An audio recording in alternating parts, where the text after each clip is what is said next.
ಆಚಾರ್ಯರ ಸತ್ಸಿದ್ಧಾಂತದ ಗ್ರಂಥವನ್ನು ಜಗತ್ತಿನ ಸಜ್ಜನ ಸಮುದಾಯಕ್ಕೆ ಕೊಟ್ಟ ಮಹಾನುಭಾವರು ವ್ಯಾಸರಾಜರು. ಈ ವ್ಯಾಸರಾಜರನ್ನು ಪರಿಚಯ ಮಾಡಿಕೊಡ್ತಾ ಪುರಂದರದಾಸರು ವ್ಯಾಸರಾಜರನ್ನು ಕಂಡ ಮಹಾನುಭಾವರು, ವ್ಯಾಸರಾಜರಿಂದಲೇ ದೀಕ್ಷೆಯನ್ನು ಪಡೆದ ಮಹಾನುಭಾವರು, ವ್ಯಾಸರಾಜರನ್ನು ಚೆನ್ನಾಗಿ ಬಲ್ಲವರು. ಅವರ ಮಾತುಗಳು ನೋಡಿ, ಅವರು ಹೇಗೆ ವ್ಯಾಸರಾಜರನ್ನು ದಾಸಶ್ರೇಷ್ಠರಾದ ಪುರಂದರದಾಸರು ಯತಿಶ್ರೇಷ್ಠರು. ಯಾಕಂದರೆ ಶ್ರೀಮಧ್ವಃ ಕಲ್ಪವೃಕ್ಷಸ್ತು ಜಯಾರ್ಯ ಕಾಮದುಕ್ ಸ್ಮೃತಃ ಚಿಂತಾಮಣಿಸ್ತು ವ್ಯಾಸಾರ್ಯ. ಯಾರು ವ್ಯಾಸರ ಮಾತುಗಳ ಚಿಂತನೆ ಮಾಡ್ತಾರೆ ಅವರು ಚಿಂತಾಮಣಿಯಂತೆ ಅವರಿಗೆ ಅರ್ಥವನ್ನು ಕೊಡುವಂತಹ ಗ್ರಂಥಗಳು. ನಮ್ಮ ಸತ್ಸಿದ್ಧಾಂತದ 3 ಯತಿಗಳು, ಅದು ಶ್ರೀಮಧ್ವಃ, ಜಯಾರ್ಯ ಮತ್ತು ವ್ಯಾಸತೀರ್ಥರು. ಆ ವ್ಯಾಸತೀರ್ಥರನ್ನು ಪುರಂದರದಾಸರು ಕಂಡಾಗ ಅವರ ಮನಸ್ಸಿನಲ್ಲಿ ಆಳದಲ್ಲಿ ಎದ್ದ ಭಾವನೆಯ ಬುಗ್ಗೆ, ಎಂಥ ಮಾತುಗಳು ಅವರ ಬಾಯಲ್ಲಿ ಬರ್ತಾ ಇದೆ ನೋಡಿ. ವ್ಯಾಸರಾಯರ ಚರಣ ಕಮಲ ದರುಶನ ಎನಗೆ ಏಸು ಜನುಮದ ಸುಕೃತದ ಫಲ ದೊರಕಿತು. ಅರ್ಥ, ವ್ಯಾಸರಾಜರ ದರ್ಶನ ಆಗ್ತಾ ಇದೆಯಲ್ಲ, ಎಷ್ಟು ಜನ್ಮದ ಪುಣ್ಯ ಅಟ್ ಎ ಟೈಮ್ ಬರಬೇಕು, ಒಟ್ಟಿಗೆ ಒದಗಿ ಬರಬೇಕು. ಏನೋ ಆಗಾಗ 100 ರೂಪಾಯಿ ಕಟ್ಟಿದ್ದು ಒಟ್ಟಿಗೆ ಮೆಚ್ಯೂರಾಗಿ ದೊಡ್ಡ ಗಂಟು ಬಂದರೆ ಎಷ್ಟು ಆನಂದ ಆಗುತ್ತೆ.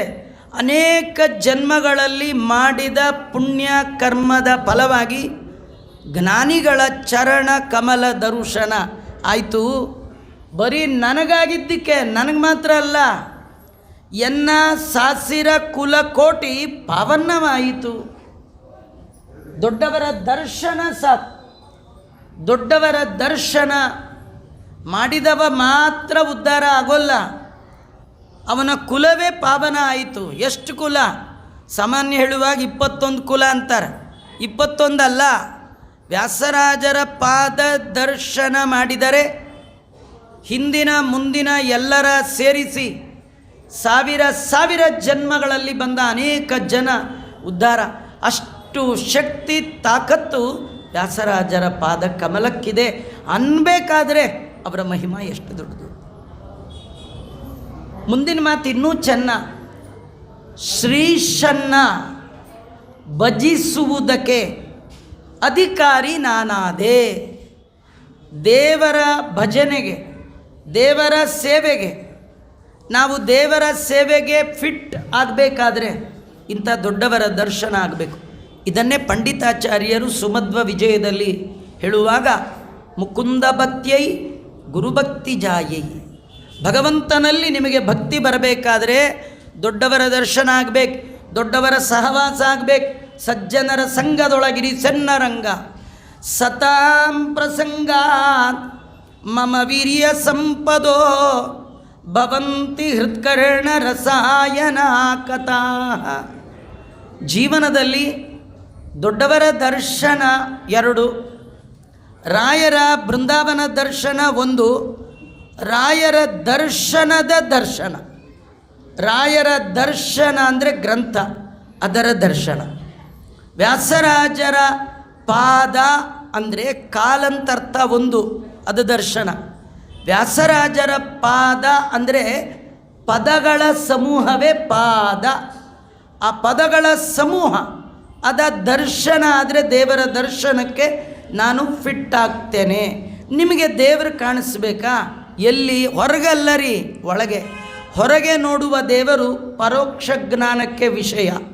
ಆದರೆ ನೀವು ಪಡ್ಕೊಳ್ಬೇಕಾದ್ದು ಪರೋಕ್ಷ ಅಲ್ಲ, ಅಪರೋಕ್ಷ.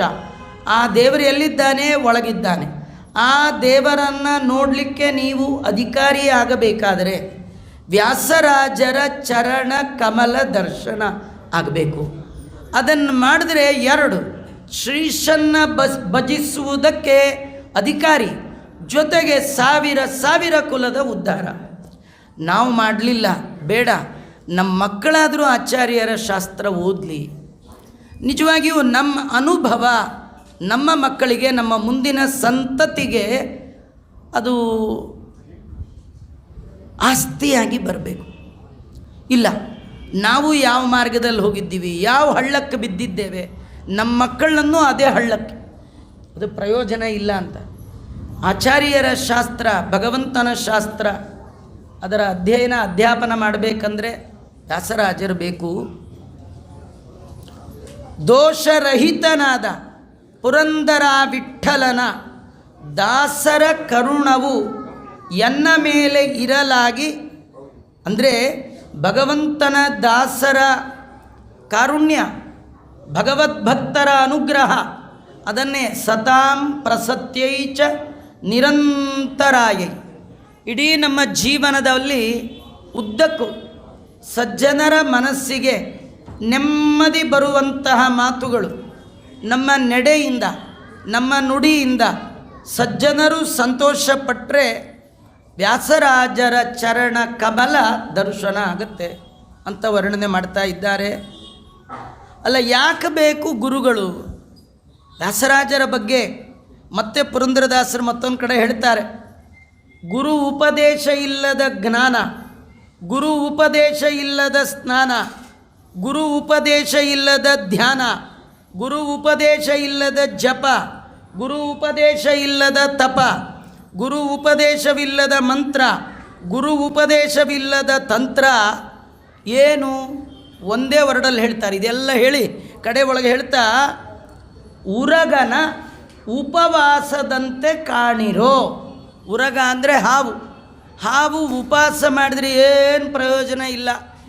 ಏನೋ ಎಲ್ಲ ಬುದ್ಧಿ ಇದೆ, ತಿಳಿದಿದ್ದಾನೆ, ದೇವರು ಪ್ರೀತನಾಗ್ತಾನೆ ಅಂತ ತಿಳಿದು ದಶಮಿ ಸಂಕಲ್ಪ ಮಾಡಿ, ಏಕಾದಶಿ ಉಪವಾಸ ಮಾಡಿ, ದ್ವಾದಶಿ ಪಾರಣೆ ಮಾಡಿ ಭಗವಂತನಿಗೆ ಅರ್ಪಣೆ ಮಾಡಿದ್ರೆ ಏನು ಫಲ ಬರುತ್ತೆ? ಡೈಲಿ ಉಪವಾಸ ಮಾಡೋ ಹಾವಿಗೆ ಆ ಫಲ ಇಲ್ಲ. ಯಾಕೆಂದರೆ ಹಾವು ಎಷ್ಟೋ ದಿನ ಗಾಳಿ ಕುಡ್ಕೊಂಡೇ ಬದುಕಿರುತ್ತೆ, ತಿನ್ನಬೇಕು ಅಂತೇನಿಲ್ಲೇ ಇಲ್ಲ. ಹಾಗಾಗಿ ಕೇವಲ ಉಪವಾಸ ಪ್ರಯೋಜನಕ್ಕೆ ಬರೋಲ್ಲ. ಕೇವಲ ಜ್ಞಾನ, ಕೇವಲ ಸ್ನಾನ, ಕೇವಲ ಧ್ಯಾನ, ಕೇವಲ ಜಪ, ಕೇವಲ ತಪ, ಮಂತ್ರ, ತಂತ್ರ ಇದೆಲ್ಲ ಸಿದ್ಧಿಸಬೇಕು ಅಂತಾದರೆ ಮುಖ್ಯವಾದದ್ದು ಯಾವುದು? ಗುರುವಿನ ಉಪದೇಶ. ಗುರು ವ್ಯಾಸರಾಯರ ಕರುಣದಿಂದಲೇ ಎನಗೆ ಪುರಂದರ ವಿಠ್ಠಲನೆ ಪರನೆಂದು ಅರುಹಿ ದುರಿತ ಭಯಗಳೆಲ್ಲ ಪರಿಹರಿಸಿದರಾಗಿ. ಗುರು ಉಪದೇಶ ಬಹಳ ಮುಖ್ಯ. ನಮಗೆ ಸಂಸಾರದಲ್ಲಿ ಬರಬಹುದಾದ ಎಲ್ಲ ತಾಪಗಳ ಪರಿಹಾರ ಆಗಬೇಕು, ದುರಿತಗಳ ಭಯ ಹೋಗಬೇಕು ಅಂತಾದರೆ ಅದಕ್ಕೆ ನಾವು ಓದಿಕೊಂಡ ಜ್ಞಾನ ಕೆಲಸಕ್ಕೆ ಬರೋಲ್ಲ. ಅದು ಗುರು ಉಪದೇಶದಿಂದ ಬಂದಿದ್ದರೆ ಮಾತ್ರ. ಗುರು ಉಪದೇಶದಿಂದಲೇ ಎಲ್ಲ ಬರಬೇಕು, ಇಲ್ಲ ಅಂತಾದರೆ ಏನೂ ಪ್ರಯೋಜನ ಇಲ್ಲ ಅಂತ ಆ ಗುರುಗಳ ಮಹಿಮೆಯನ್ನು ತಿಳಿಸ್ತಾ ಇದ್ದಾರೆ. ವ್ಯಾಸರಾಜರು ಮಾಡಿದಂತಹ ಅನೇಕ ಮಹಿಮೆ ಅದನ್ನು ಮತ್ತೆ ದಾಸರಾಯರು ಒಮ್ಮೆ ತಿಳಿಸ್ಕೊಡ್ತಾ, ಈಸು ಮುನಿಗಳಿದ್ದೇನು ಮಾಡಿದರು ವ್ಯಾಸಮುನಿ ಮಧ್ವಮತವ ಉದ್ಧರಿಸಿದ.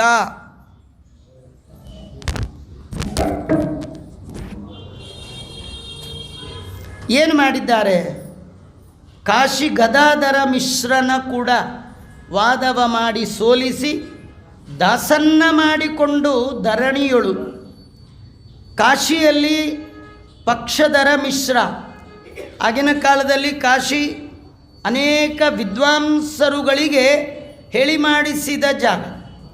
ವ್ಯಾಸರಾಜರು ನುಗ್ಗಿದರೆ ಪ್ರತ್ಯರ್ಥಿ ಗಜಕೇಸರಿ ಅನೇಕ ಆನೆಗಳ ಹಿಂಡಿನ ಮಧ್ಯದಲ್ಲಿ ಒಂದು ಸಿಂಹ ಪ್ರವೇಶ ಮಾಡಿದರೆ ಹೇಗೆ ಆನೆ ಚೆಲ್ಲಾಪಿಲ್ಲಿ ಆಗಬೇಕು, ಹಾಗೆ ತಮ್ಮ ತಮ್ಮ ಸಿದ್ಧಾಂತದಲ್ಲಿ ಗಜದಂತೆ ಗಜದಂತೆ ಇದ್ದವರು ಎಲ್ಲ ದೊಡ್ಡ ದೊಡ್ಡ ವಿದ್ವಾಂಸರು.